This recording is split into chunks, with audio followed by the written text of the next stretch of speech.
Rome didn't fall because of barbarians. It didn't collapse overnight. Rome fell because of its own design. The very system that made it powerful slowly made it impossible to survive. Rome was not born an empire. It began as a small settlement on the banks of a river, surrounded by enemies. But in time, it would rule the ancient world. According to legend, Rome was founded in 753 BC. At first, it was not an empire, not even a republic. It was a small city, ruled by kings, struggling to survive among stronger neighbors. For generations, Roman kings held absolute power. But Romans learned something early in their history. Absolute power was dangerous. They believed that no single man should ever rule Rome alone. So they removed their kings, and in their place, they created a republic. Power was divided, authority was shared, and laws mattered more than rulers. This decision would shape Rome for centuries to come. Rome was first ruled by kings. Power was absolute. One man decided everything: laws, wars, and the fate of the people. For a time, this system worked, but absolute power always demanded obedience, never consent. The Romans watched their kings grow stronger, while the people grew weaker, and they learned a dangerous lesson. They believed that when power belongs to one man, tyranny is only a matter of time. So they made a radical choice. They removed their kings, ended the monarchy, and rejected the idea of a single ruler. In its place, they created a new system, a republic.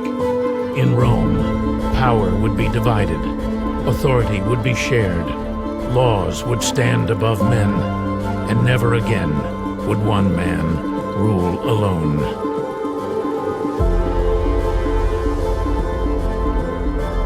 The Roman Republic was built on balance.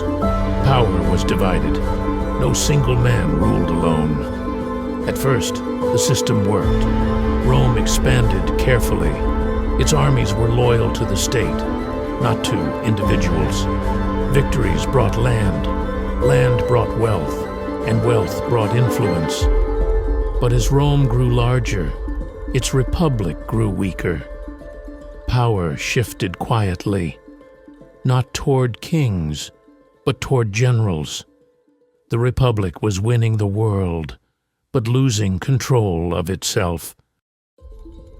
As Rome expanded, its wars grew longer and farther from the city. Generals were no longer temporary commanders. They spent years with their armies. Soldiers stopped fighting for the republic. They began fighting for the man who paid them. Generals promised land, wealth, and protection.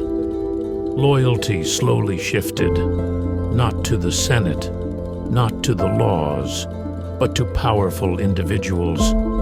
Rome was still a republic in name, but on the battlefield, personal power had replaced shared authority.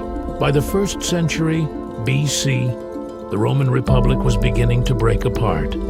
Its institutions still existed. The Senate still met. The laws were still written. But the balance that once held Rome together was slowly disappearing. Generals no longer competed for honor or duty. They competed for power. As Rome expanded, its wars became longer, and its armies remained far from the city. These soldiers no longer depended on the Republic. They depended on their commanders. Their loyalty was no longer to the Senate, but to the man who paid them, rewarded them, and promised them land. Civil wars were no longer a possibility. They were inevitable. Out of this chaos, one general rose above all others. His name was Julius Caesar. Caesar proved himself on the battlefield. In Gaul, he won decisive victories. He expanded Rome's borders and enriched the Republic. But more importantly, he won the loyalty of his legions. They followed him not because they were ordered to, but because they believed in him. Caesar became popular with the people. Too popular. To the Senate, he was no longer a general. He was a threat. They feared that Caesar would do what no Roman had done before, so they gave him an order. He was to disband his army and return to Rome as a private citizen. To obey was to lose everything. To refuse was treason. Caesar chose to refuse. In 49 BC, he crossed the Rubicon River, the legal boundary no general was allowed to cross with an army. With that single decision, Caesar made his choice. There would be no return to the old republic. Rome was no longer divided by politics. It was divided by armies.